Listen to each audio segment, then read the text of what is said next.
Apart from mechanism, there are other factors that affect our choice on microphones.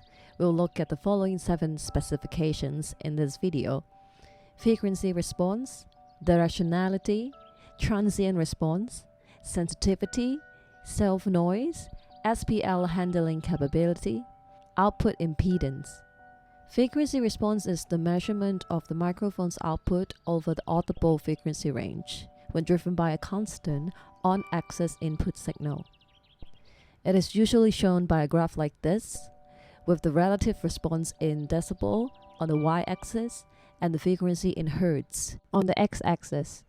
If the frequency response of a microphone is a flat line at 0 decibel, that means the microphone is very honest, outputting exactly the input sound wave. However, due to the construction and mechanism of microphones, there exists no completely flat frequency response. And sometimes a flat frequency response doesn't mean it's good for your recording. For example, if you're recording a bass instrument, you will focus more on the response of the mic at the low frequency range instead of looking for a flat response over the whole audible range. Directionality, or polar pattern, is the variation in sensitivity 360 degrees around the mic capsule. It is shown on a circular graph like this. 0 degree means on axis, while 180 degree is using the microphone upside down. If your microphone is having this omnidirectional directionality, that means your microphone will give you the same output no matter how your microphone is placed. This is the cardioid pattern. It is an extremely common polar pattern. As you can see on the graph, it rejects all of the sound at the rear of the mic. Therefore, it can be very useful for reducing leakage between sound sources when you're recording more than 2 sound sources at the same time in a room. But for the same situation, if you use Omni, the 2 microphones will pick up sound from both sources. For this cardioid pattern, if you're singing into the mic 90 degree off axis, the mic will pick up the sound with about 6 decibels softer compared to on axis. There are 2 other cardioid patterns, the hypercardioid and the supercardioid. The final type is bidirectional or figure 8. Bidirectional pick up sound in 2 directions, in front of and behind the microphone, and rejects everything on the sides, 90 and 270 degrees. Transient response is the measure of how quickly a mic's diaphragm will react when it's hit by a sound. It depends on the weight of the diaphragm and the components attached to it. Therefore, a dynamic mic usually has a slower transient response among the 3 types because its diaphragm moves with the coil. And dynamic mic with a large diaphragm will have an even slower transient response compared to a small diaphragm one. A quick transient response doesn't necessarily mean it's better. It really depends on what you're recording. If you're recording instrument with a sharp attack, for example a kick drum, you would better use a mic with a slower transient response.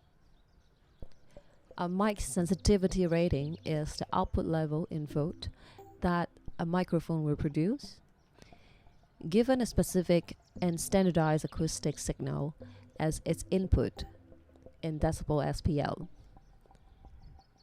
This figure will specify the amount of amplification that's required to raise the mic signal to line level. Do you still remember what is the signal level of professional line level? It's easy to mix up transient response and sensitivity rating. Remember, transient response is describing the input of a mic, while sensitivity rating is about the output of a mic. Self-noise is the device electrical noise. Since the mic level is very low, the noise produced by a mic is usually not significant compared to the mixer amplification stages. But it's good to keep an eye on this when you're recording a very quiet sound. And when you're recording a very loud sound, you need to check the SPL handling capability of your microphone. The maximum SPL of microphone is the SPL threshold, at which its signal becomes distorted. Output impedance is the amount of resistance to an audio signal, like the resistance in an electric circuit. In audio, it's categorized into high impedance, high Z, and low impedance, low Z.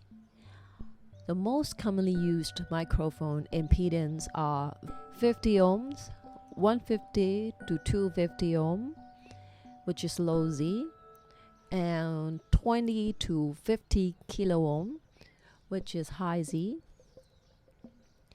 A major disadvantage of using a high Z mic is the cables will probably pick up electrostatic noise. The lines of very low Z mics have the advantage of being fairly insensitive to electrostatic pickup. In order to have a clean sound, the output impedance of the microphone and the input impedance of a mixer should be matched. Usually you want the input impedance to be 7 to 10 times higher than output impedance. For example, if your microphone impedance is 200 ohms, will work best with a mixer with the input impedance of 1400 to 2000 ohms.